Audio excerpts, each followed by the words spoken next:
Hello, everybody. Welcome, people here physically, and also everyone who's joining us digitally.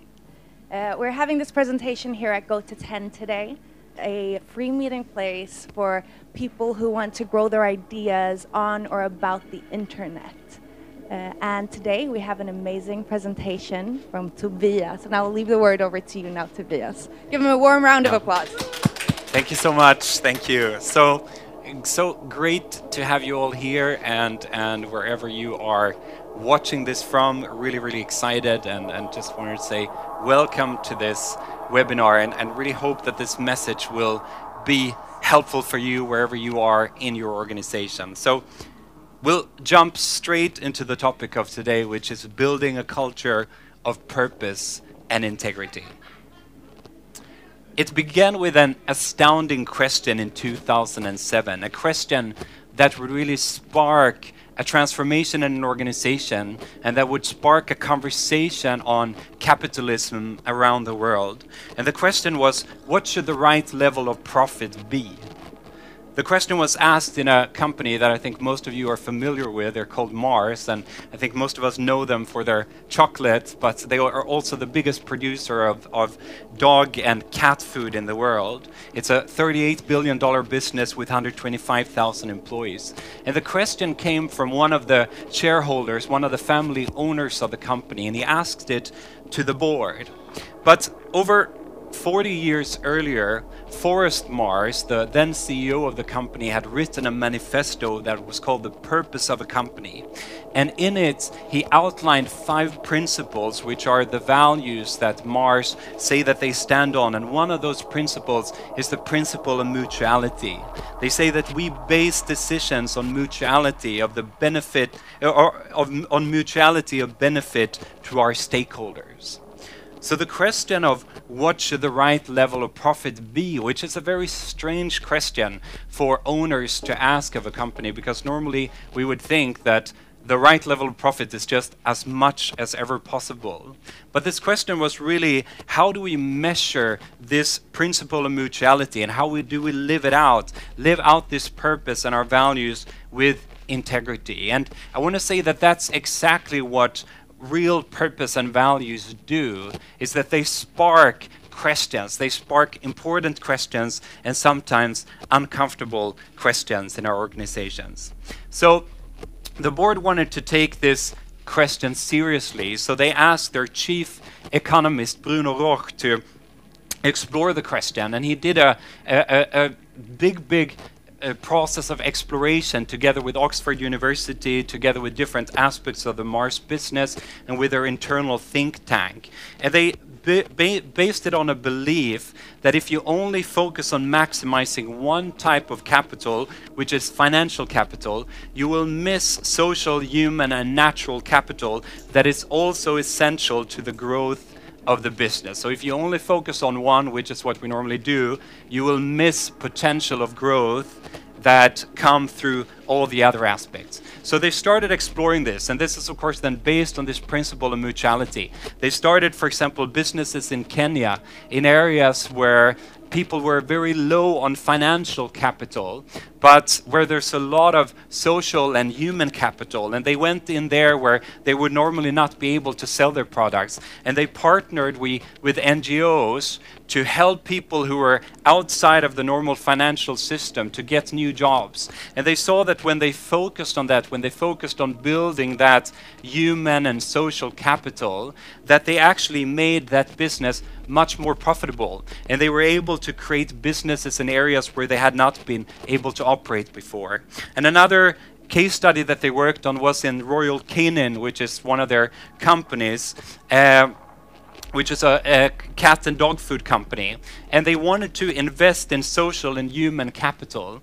So they had conversations with veterinarians and pet breeders, and they discovered that 1 in 5 puppies die after only 2 weeks.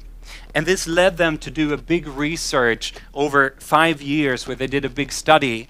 And out of that, they created a groundbreaking product that helped to promote and reduce the premature mortality among puppies. And this would be something that in a normal market system you would not think is the right thing to do, because it was a very narrow market, it was not a very profitable product. But they did it because they believed, based on that principle, that if we maximize these other capitals as well, we're also going to see a better financial increase. And after researchers have looked at the company and seen the incredible growth that they've had over the last number of years, they've seen that it's hard to attribute it to anything else than believing in that principle. And as Mars continued to work on that principle, on that value, on that purpose, they realized that they also must persuade suppliers and competitors and governments that systemic change is needed, and they started a separate foundation to spread the message, and a foundation that is now working with getting that message out around the world.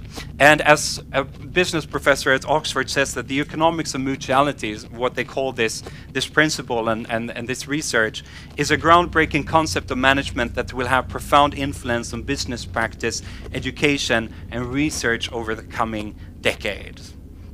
So I wanted to take this example of Mars, not to speak specifically about their thought about capitalism, but to give it as an example of what can happen when an organization really wants to live out their purpose and live out their principles or their values with integrity, where we dare to ask the tough questions. And I think we've seen it, for example, if we think about a company like the Swedish car company Volvo, that over decades have really focused a lot on building safety, and that's become a big part of their culture, and that has led to a lot of innovations. We see it in a company like Southwest Airlines, where the principle of a servant's heart is something that has really been fundamental to the success of the company, and where they compete with other much more premium airlines. Still, people know and recognize them as the company with the best customer service. And we see it in a company like the Swedish IKEA. I take a couple of Swedish examples here today, where the focus on the cost focus really comes out of that purpose of creating a better everyday life for the many people, and where they say that a furniture that doesn't have a price attached to it has no value in our company. But unfortunately, of course, we often see the opposite. We have seen so many examples over the last number of years of organizational scandals, of conflicts between values and actions. And just here are just a few pictures from Swedbank, the money laundering scandal. We have Boeing, where it's been this whole problem around safety and about pushing products to markets that weren't really safe. We've seen the collapse of WeWork, where there's been an unhealthy culture around the founder. We've seen Uber, that went through such incredible turmoil a number of years ago based on the culture that they had created, or aspects of that culture.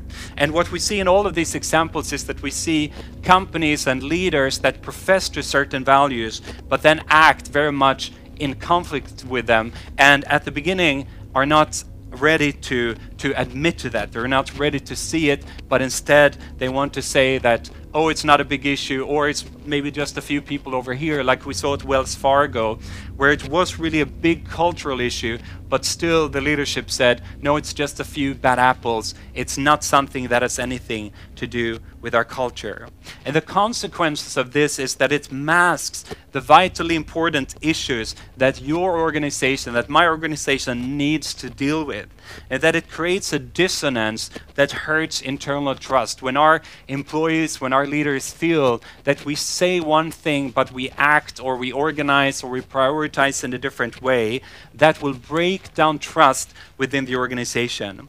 And it offers no direction to the organization. I mean, our purpose and our values should give us direction, but when there are just words or things that are just don't really mean anything, they won't give that. So to help you, or to speak to you as a leader, as maybe an HR or a compliance professional or a consultant, to think about how do we work with building that culture of purpose and integrity, I want to talk about 4 different practices.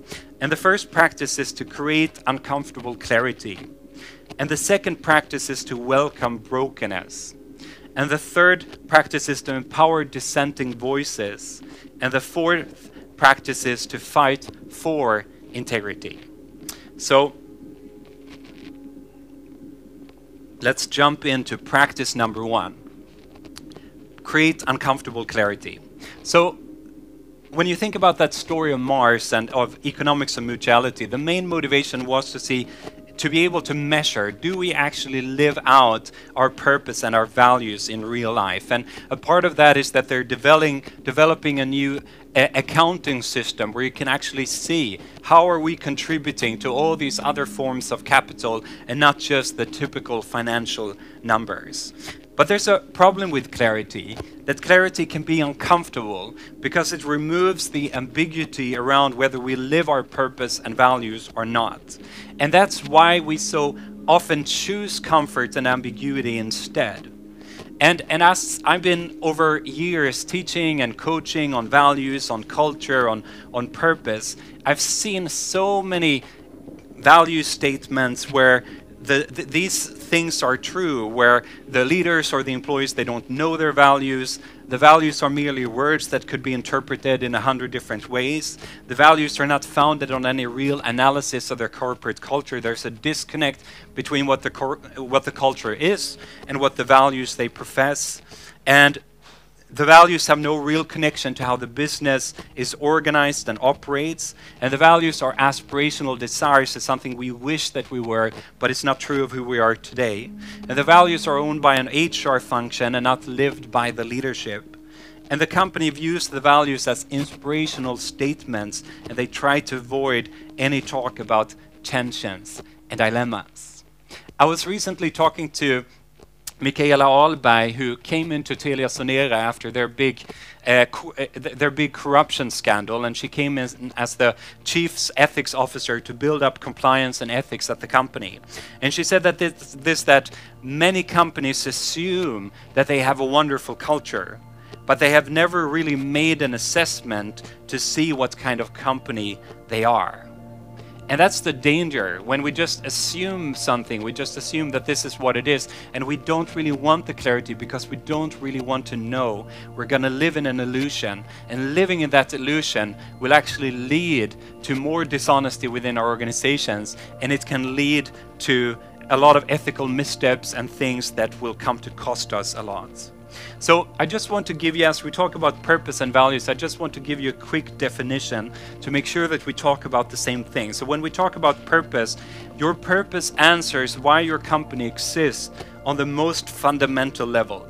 And your purpose should not be about you or your company, but about how it can be of service to your stakeholders. And number 3, many companies exist to make a profit. And I'm going to say what I mean with this statement is that really since Milton Friedman, since the concept of thinking that a company exists to create the maximum amount of profit for their shareholders, since then that's really the basis of a lot of companies. And unless we rethink that, unless we rethink what is really the purpose at the fundamental level, not as something that we add as some extra, but something that is really what drives us, and where the profit becomes the engine that gives us power to do that, then we will still live in that paradigm. So when we think about values and we think about that definition, true core values are not inspirational words. They are the principles that you're not willing to compromise with, even when it costs you, whether it costs you short-term profit, prestige, position, etc. The things that you're not willing to compromise with. It's not words that you think, oh, these are nice words, or these are words or attributes that we think would be nice to have in our culture. They are the things that you're not willing to compromise with. And I used to say that if values are not allowed to cost something, they are not worth anything either. So values should help you ask the right and the hard questions about how you operate. They will never give you all the answers, but they should help you ask those questions, like the question that Mars was asking themselves. And the danger of the wrong motivation when we work with purpose and values is that many times we let it be driven from a marketing or from an outside perspective. And I would say that you should never let your work on values or purpose be driven primarily from a marketing or employer branding perspective. It will make you focus on appearance, and you will lose your integrity, because if we are focused on how we can look good to the outside, we are not going to live it for real on the inside. So 3 things that you need to have that uncomfortable clarity about. The first thing is who you will recruit, because that will really come to shape your culture. Who you recruit, who becomes part of your team, of your organization, will be fundamental in what your organization and your culture becomes. What will you reward? What is it that you will celebrate and promote internally? And what will you not accept? And I've seen time and time again in organizations where we have certain values, but then we have people who we still accept. Maybe it is that people speak bad about other departments in the company.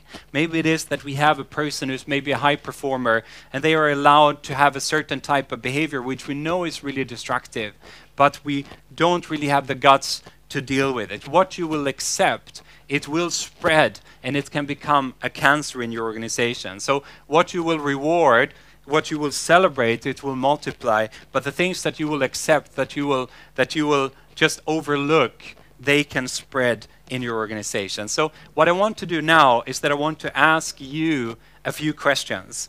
And you can go to a website, to menti.com. Really, really simple. When you get there, you're going to see a code. The code is, it's going to ask you for a code, and you can write the code, which is 6725034, 6725034. And maybe you can write the code as well in the chat so people can see it there. And when you get there, you're going to see a few questions, and I'm going to see if we have some answers here already. So we see that our purpose and values provide clarity on who we should recruit, what we should celebrate and promote, what behavior we should not accept. And you can choose if you strongly disagree or you strongly agree. So just feel free to go in there and ask or answer that question. We'll see how that turns out. So we'll jump back here. So practice then number 2 is to welcome brokenness. And this might be a very strange practice, I think, for many of you. Dr. Leonard Wong, a research professor at the US Army College, he was asked by the Chief of Staff of the Army to do a research on why junior officers weren't really creative and innovative and more of independent thinkers. So he traveled around the world with a task force, and he realized that the Army had created so many demands and requirements on junior leaders that they spent basically all of their time doing things that other people have told them to do. And one example of that was mandatory training, where they had 256 available training days each year, but they had 297 days of required training. So very obviously, there were no time for independent thinking. So he finished this study and he left the study, but he left it with a question on his mind that he just kept pondering for years. If the Army requires more from officers than they can literally physically accomplish, then what are they reporting? And Lenny told me that he knew the answer to that deep inside, because you have to report total completion. You cannot say that you have not done all the mandatory training, even though it is physically impossible to do it. The truth was that they were actually not telling the truth. So he went to his research colleague, Stephen Garris, and he said to him that I think that I know what we should be researching next. We should be researching how we lie within the Army profession. And his colleague kept writing on his computer and said, I don't understand what you're talking about. But Lenny kept pushing on and said that, I mean, we have so many mandatory things and we don't have the time to actually do it. We're lying. And his colleague Stephen kept on writing on the computer, and Lenny then asked him, so what are you doing? And he said, I'm just typing in all the mandatory training that we have to get done. And then Lenny said, but that's exactly what I'm talking about. We're lying.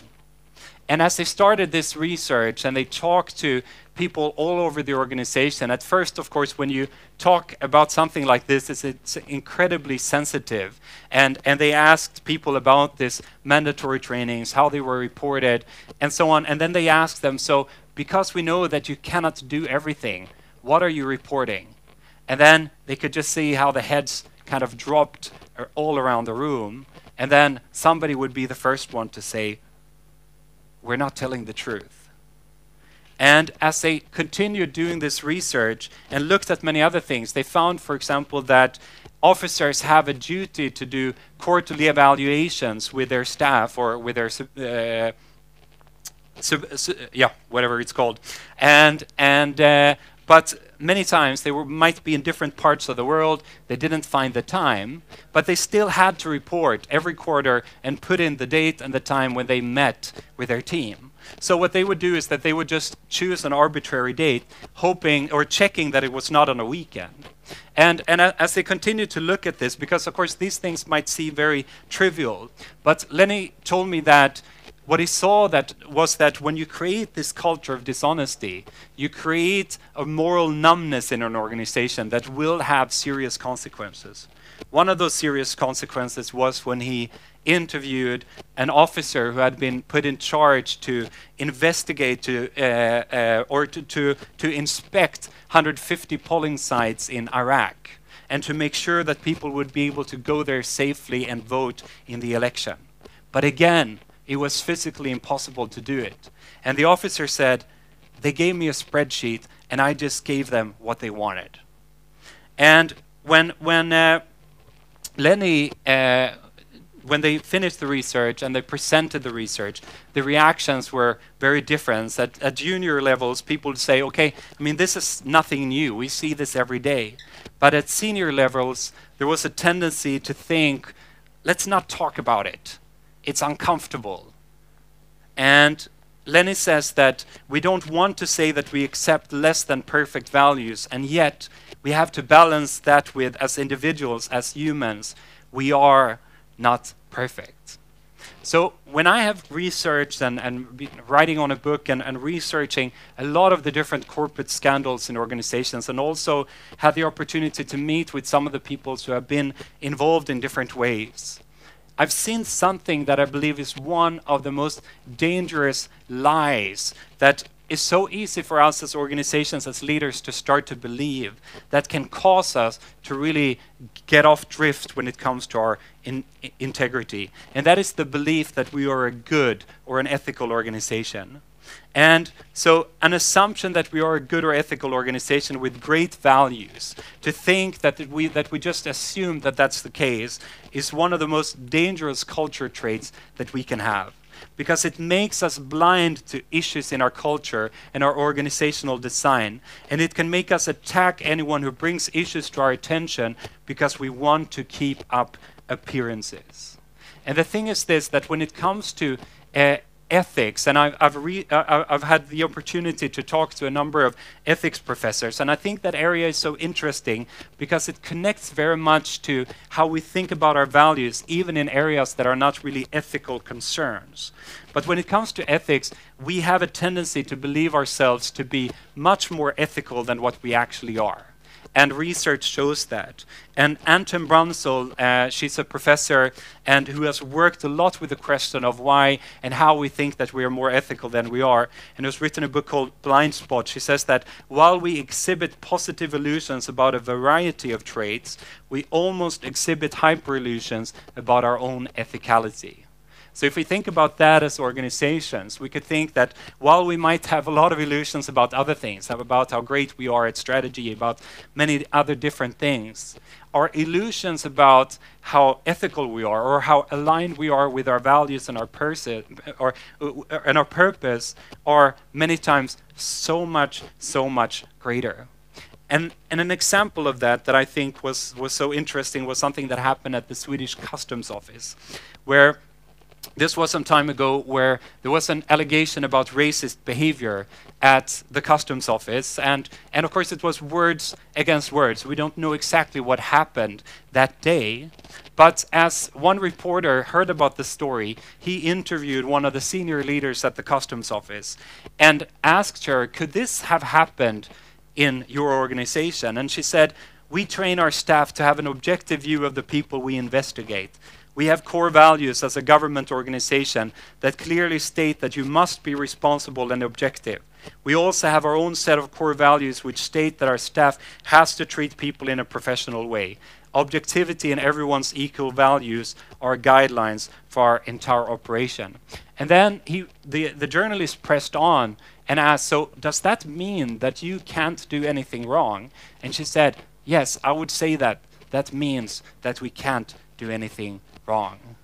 And I was asked by another journalist about this whole story, and I think it's, of course, all of us, when we hear that, we think it's like absurd.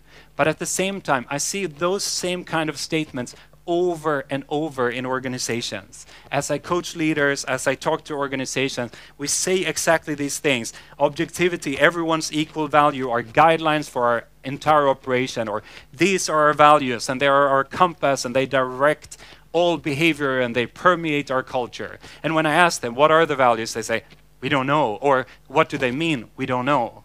So there's a dangerous disconnect here. So what we need instead is that we need to practice courageous humility. That means that instead of assuming that we are a good and ethical organization, we need to take a courageously humble approach where we listen and we ask dangerous questions. And where our leaders need to be willing to admit to dissonance and own their part. When we see that there is a conflict, when there is a dissonance, we need to acknowledge it, and we need to be able to admit to it, and we need to address it head on. Not try to hide it away, not try to look better than what we are, but instead bring it up, just like we saw in the example of Mars, and we saw it in the example of the US Army. As we said, clarity can be uncomfortable, but it is crucial if we want to have integrity in our organization. And that leads us to practice number 3, which is empower dissenting voices.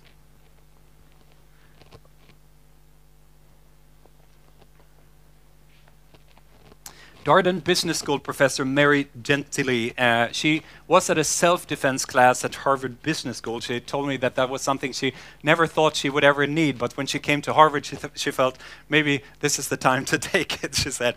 But she realized something at that course that would come to change her career. She had been responsible or a part of developing the first mandatory ethics training at Harvard Business School, and then she had gone on to many other business universities and done the same thing. But then something happened. Enron happened, and other high-profile business scandals, where some of the students that had gone to these ethics trainings were on the front pages of the magazines, and they had done a lot of unethical things. And she told me that it really gave her a crisis of faith. And she started to rethink, what do we actually do with our ethics training?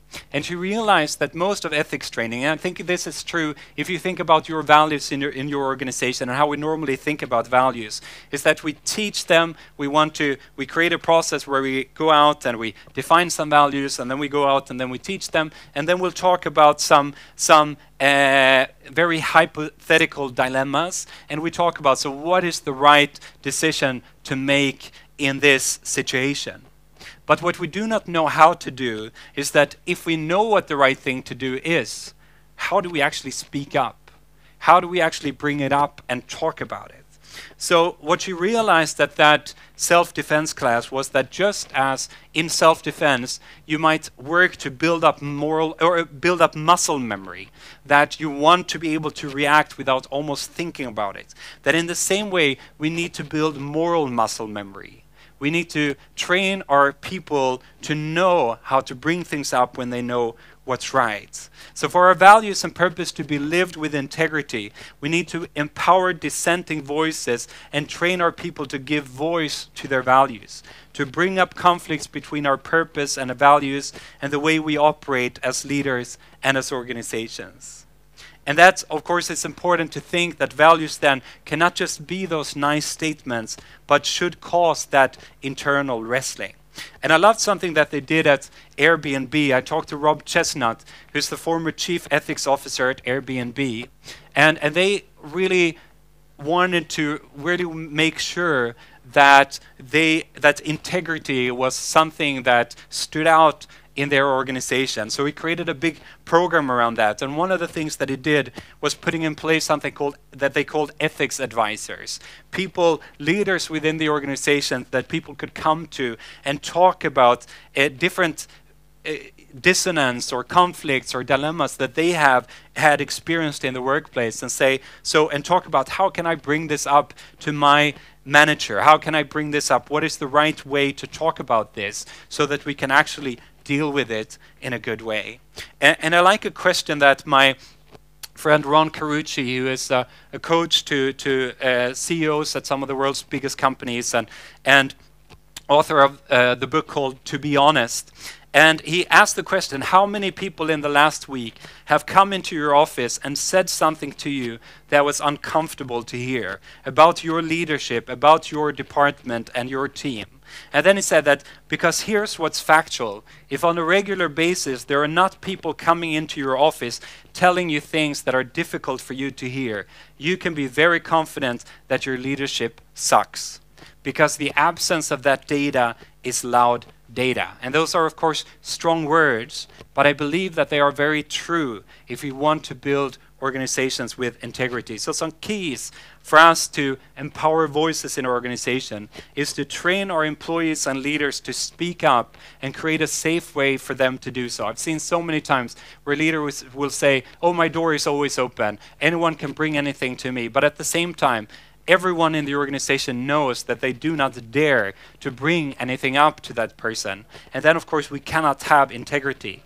So we also need to train our leaders to listen and to respond in a way that encourages that conversation. We need to make that a part of how we work with our values and our purpose.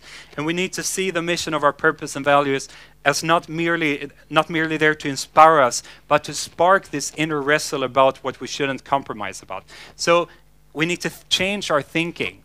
If we normally think, which I see again and again in organizations, that when an organization are going to work on their values, what they'll typically do is that we're going to create some workshops, we're going to invite somebody to have an inspiring message on teamwork or how we, whatever that would be. And we want everyone to get kind of a good feeling. And there's nothing bad with that.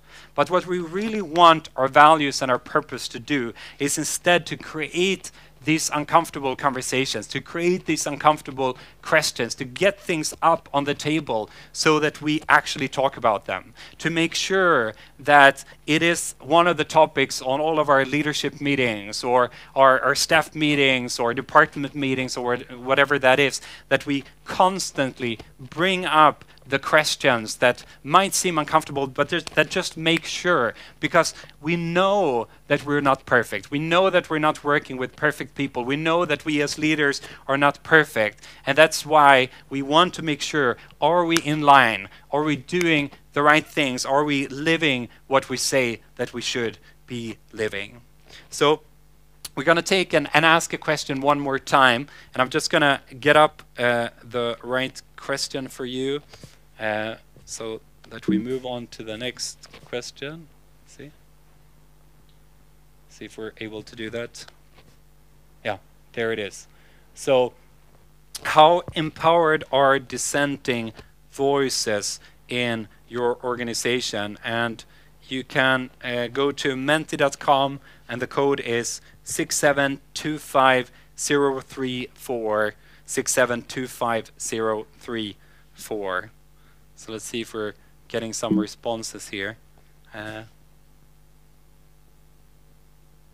So some quite high on feel safe to bring up values, which is really fantastic. And in the middle, somewhere neutral, if we have people bringing, and our leaders are trained to, is lower, so around 2.5. So very interesting. I think it's encouraging to see that people feel safe to bring up these things in their organizations. But of course, it's also clear that there are other things that we can still be working on. So thank you so much for taking the time to answer. So now we're going to go to the last principle, and we're going to make that rather short. But the last principle is fight for integrity. And I chose the word fight for integrity because it is not something, I think we many times think about things like humility or integrity. We think about it as a characteristic that you either have or you don't have it. But I think it's much more something, or it's a muscle, or it's something that we constantly have to work on, something we constantly have to ensure. I mean, I've worked with organizations that have had leaders that have been known for their integrity, known for their humility, known for how that have written book on the subjects that other people have looked up to as examples, and still they go through a crisis because the leaders or the organization have acted in a way that was not in line with that integrity, and sometimes in ways that were just really, really bad. So we have to make sure constantly to work on that our structure, that our culture, that our strategy are aligned around our purpose and our values. All those three things, our culture, our structure, our strategy, have to be aligned around what we say that we should value. So I'm going to ask you a couple of different questions, and you're not going to get the chance to respond to them here, but you're just going to be able to bring them home and to work and continue to think about them. And the first question is to look at what we see in how you operate as an organization, what you actually really value, and whether that is in line with your purpose and your stated values. So if we look at how you plan, what does how we plan and spend the time of our team tell us about what we value? How we spend our time tells us a lot about what we actually think is important, and the same is true in our organization. So looking at our budget, what does how we budget and spend tell us about what we value? What is the truth about that in your organization? I think if we think about it personally, I think you see so much about a person's values depending on where they spend their time and where they spend the money, and the same is true in organizations. If we look at how we relate, what does the way we relate to each other internally and to our clients tell us about what we value? What do the conversations that we have? What do we, for example, maybe have a culture where we speak behind each other's back, where we don't bring up issues, whatever that looks like? What does that tell us about what we actually value as an organization? Recruits, who the people we recruit tell us about what we value. What is it really? Are we just looking at, for example, maybe we have a hard time finding talent? Are we just looking at, do they have the skills, or are they the most, or do they have certain education? Or are we actually looking at other aspects of if they believe in the same things that we believe in regards to the things that are truly important to us?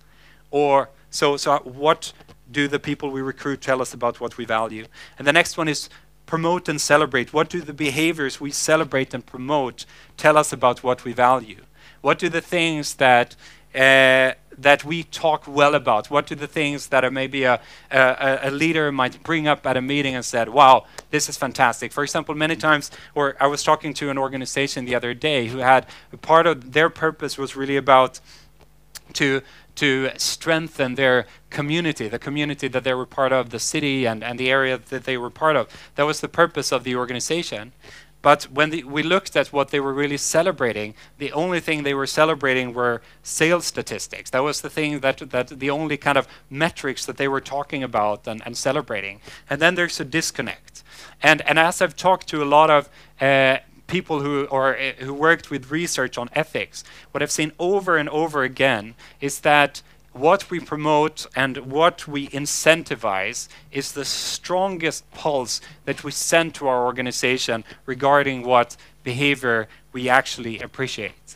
And in many organizations, and I talked to a man named Richard Bistrong, who was working as a vice president of international sales at a big successful company. He was traveling 250 days of the year when he were found guilty of corruption. He was found guilty of paying bribes. And so he worked actually undercover with the FBI and the UK police, and then finally served his time in prison. And today he works a lot and talks about how we can actually build integrity and compliance on the front lines. And something he says, that in so many organizations there is a tension between the pressure to adhere to the values and the pressure to succeed at all costs.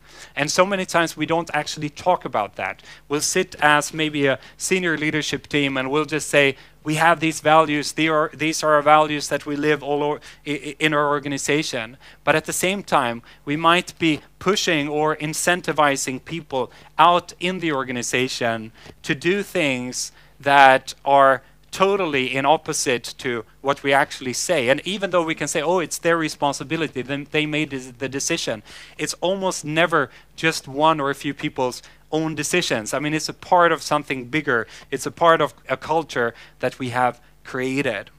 So what we promote and what we celebrate is so incredibly important if we want to build integrity. And again, the point of what we accept, the destructive behaviors we accept, tell us something about what we value. And how we organize, what do the things we design our organization to hinder or to make happen tell us about what we value. The way you have organized your organization. For example, I've worked in organizations where there have not been any checks and balances for senior leadership. That tells us something about what is truly important to us.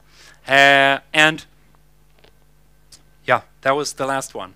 So, and it's very important to say that we cannot make exceptions for high performers or senior leaders if we want to fight for integrity. We cannot have a certain amount of rules that are just for, or values that are true for one group, but that is not true for somebody else. For example, at Telia, Anna Romberg, who worked together with Michaela Romberg to build ethics and compliance at the company after the corruption scandal, she said that you should always look at an organization and see if you kind of push the compliance up in the organization and see where are the exceptions. Where do you start making exceptions? And she said we saw at Telia that there were all these nice rules, but there were so many exceptions. And the further you came, the more exceptions you would find.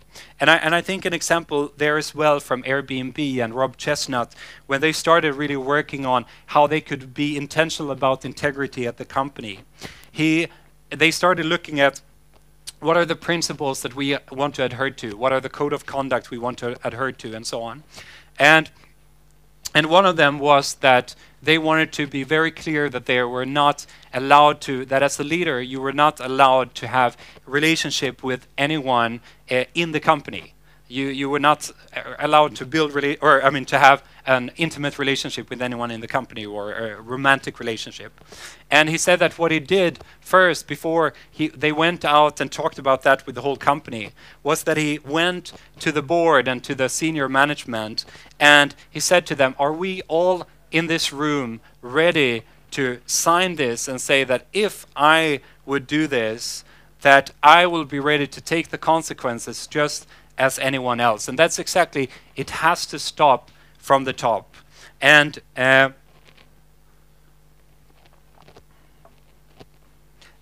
would just want to say, connected to that when we start working with integrity, it's so important that as leaders, it doesn't start somewhere out there in our organization, it starts with us. So many times we think that we should go and fix issues. Oh, we have division between, we have conflicts between this department and that department. But so many times when I look at organizations like that, what I find is when I meet the leadership team is that there are conflicts between that boss and that boss. It starts somewhere, it comes from somewhere. So let's make sure that we start, that integrity starts with us. So I'll just repeat the 4 practices again, and then we're going to take questions if you have any questions. So please take the time to write questions in the chat, maybe something that has popped up, something you think about when it comes to this, to purpose, values, integrity in your organization. Please ask it, and Lena will let me know so we can try to answer them. So the 4 practices again. if we want to build a culture of purpose and integrity in our organizations, we need to create uncomfortable clarity. So much of purpose and value statements actually don't say anything. They're just like these nice words that have no connection to the organization. We need to know what are the principles that we're not willing to compromise with, and what is the purpose that is truly what drives us and is the reason for our existence as an organization. And number 2 is welcome brokenness, to make sure that we never buy into the lie that we are the good, the ethical organization, the organization with nice values, great purpose. We've seen it in Theranos, for example. We've seen it in WeWork, where you have this grand purpose or mission, and it's really great and it's fantastic, and you talk about this almost transcendent values, and there's nothing bad with that. But the issue was that you start believing that lie. You see it, for example, in the example of Theranos, you see you have a whole management board of super highly accomplished people. Nobody's asking the right questions. We think we're on the right side, and I think we see it so much in our political season right now, that when we think that we are on the good team, then we make a lot of excuses for whatever our representatives do, and when we think that because we have the moral high ground, we can do a lot of things that might not be morally or ethically right because it serves the right purpose, but it doesn't. We need to accomplish, or we need to acknowledge that we are broken, which leads us then to empower dissenting voices. To instead of trying to just keep all the uncomfortable conversations away, we want to bring them up, and we build processes. You shouldn't have to necessarily become a whistleblower. There should be ways to talk about these things. You shouldn't even necessarily have to report it to HR. There should be a culture in our organizations where we talk with honesty about what's truly going on. And of course, sometimes we need the whistleblower function, we need all those things, but that shouldn't be the norm. And number 4, fight for integrity. It's not something we do once, it's not a nice word, it is something that we have to intentionally work with all the time. So, thank you so much, and now we're going to take time for questions. We have a question. Do you have an example of a company that you see as a role model? Yeah, and I think this is a fantastic question. And I've actually been asking for some of these role models, and I think that the thing is, of course, that any organization that might be a role model today might not necessarily be a role model tomorrow. I think here, I mean, the example that I took of Mars, I think is a role model based on that mutuality principle. I would say a company that I've heard a lot of good about from people within ethics compliance circles is, for example, a company like Unilever. But then there are other areas where you see that they are getting a lot of heat. So I think one example that I would say that really I would say was a great example was Johnson & Johnson.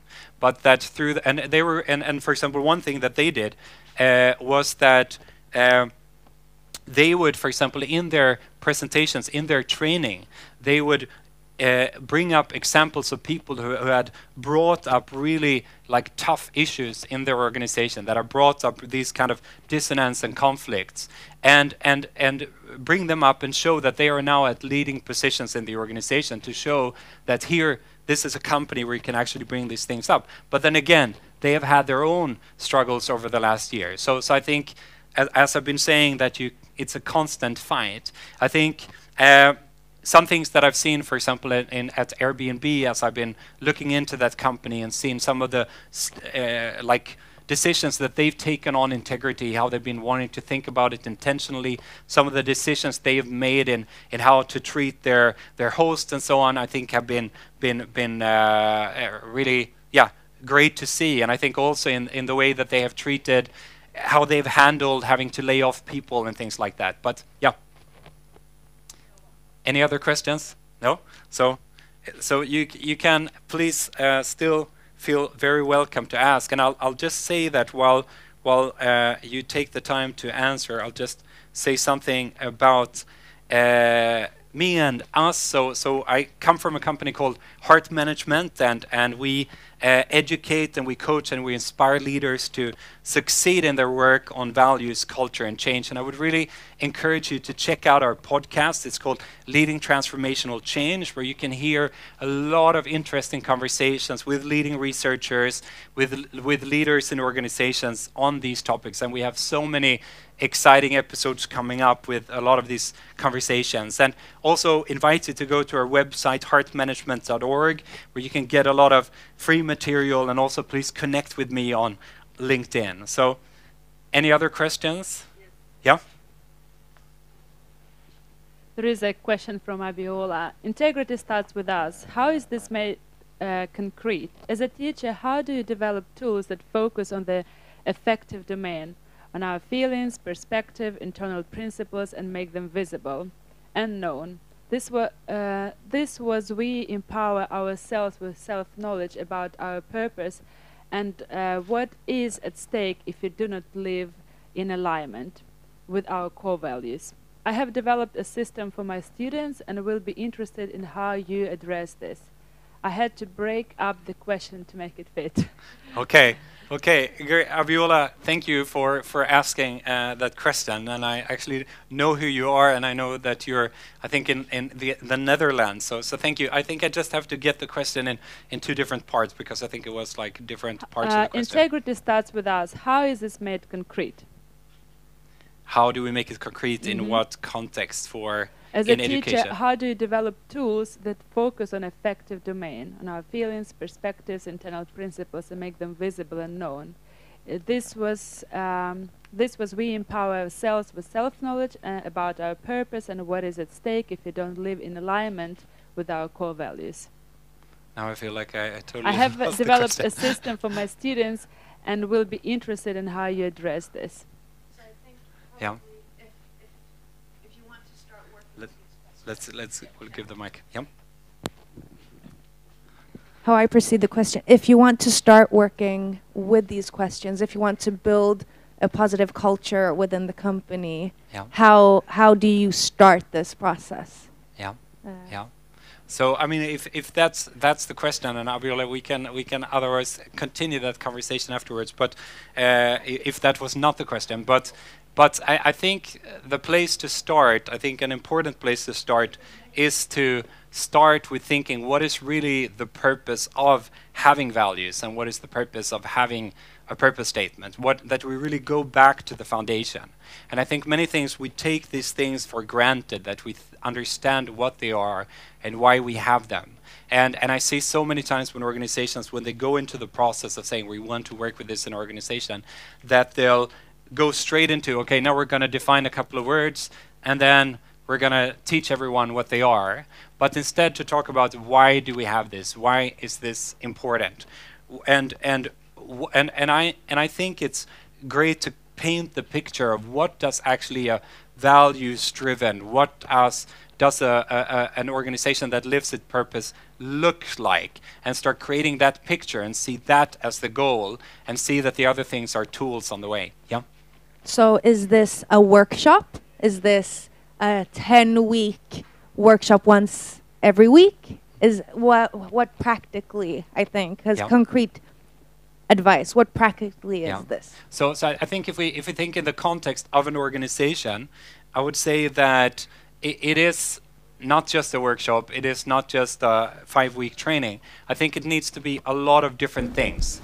That it needs to be workshops. It needs to, and of course there might be times when we put a specific focus on this. I think, for example, in Airbnb, they had this, for example, whenever somebody's new in the company, they would have this training where Rob Chestnut, as one in the leadership team of the company, would actually be there and speak to the new recruits of the company and talk about this. But it cannot just be that. It cannot just be there. It needs to be something that needs to be on the agenda of, for example, I would say of regularly on our leadership meetings, whether that is every month, for example, that we have that question on the table or whatever. It needs to be something that are a part of all of those different conversations that we have. So I think it's very easy to make it a workshop. It's very easy to make it just a training, but it has to be a part of the places where we make the decisions. And that's what I would say is really important. Can I have a question regarding... You have to speak into oh, this. I have to speak. Sort of a box here, okay. Bullet number 3, different opinions. How do you, have you came across a sort of function within organizations to shortcut, or not shortcut, but how to deal with a problem regarding that we humans see ourselves in different ways regarding threats or assessment, as you are a rebel or a wreck. Sometimes you can, by raising your voice, take the position for your boss or your manager in that case, and that person feels a threat. How do you cope with that, in your opinion, regarding what you have seen here? I hope I'm understanding the question right, but I think really it's very interesting. I would recommend people to look into Mary Gentile in her book Giving Voice to Values, because I think she really like maps that out in such a good way, because she says that many times as well, when we bring things up, we can do it in a way that will be counterproductive, and that there are actually ways where we can learn to do it in ways that will not feel as threatening to maybe if I bring something up with my leader that is where my leader is kind of, I mean, a person doing something, maybe asking me to do something that is not ethically right or that is not in line with our values, that to find great ways to bring it up that will not put them on the spot in a negative way, and which will create a better potential for a good outcome. So I think that there are a lot of nuances in that I think, and so I think it's really great that you raised that question. And again, I would really encourage you to look into her research on that, because I think it's so helpful to think about those different situations and how to do it.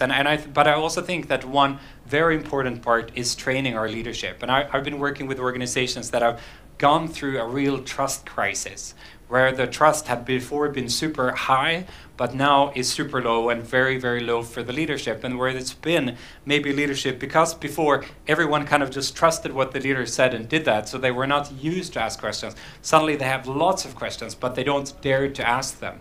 And what we realized was that we had to keep on trying to create spaces for those conversations to happen.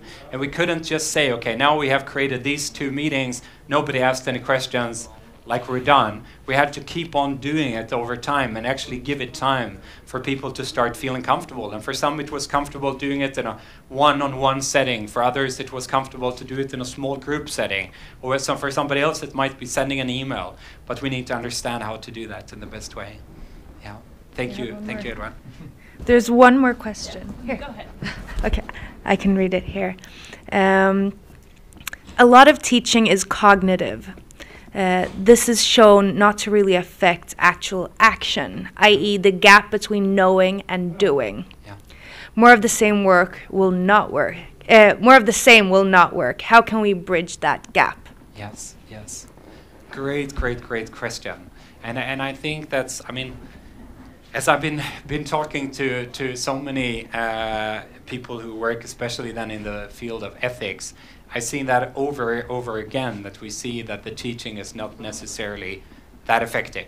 And that's why I think we have to have a very holistic approach, that if we only do the teaching, I think like Michaela Ahlberg at Telia, she said it so great. She said that, I mean, we can have as many teachings as we want, and I mean, I can, as a compliance director, do all the teachings in the world.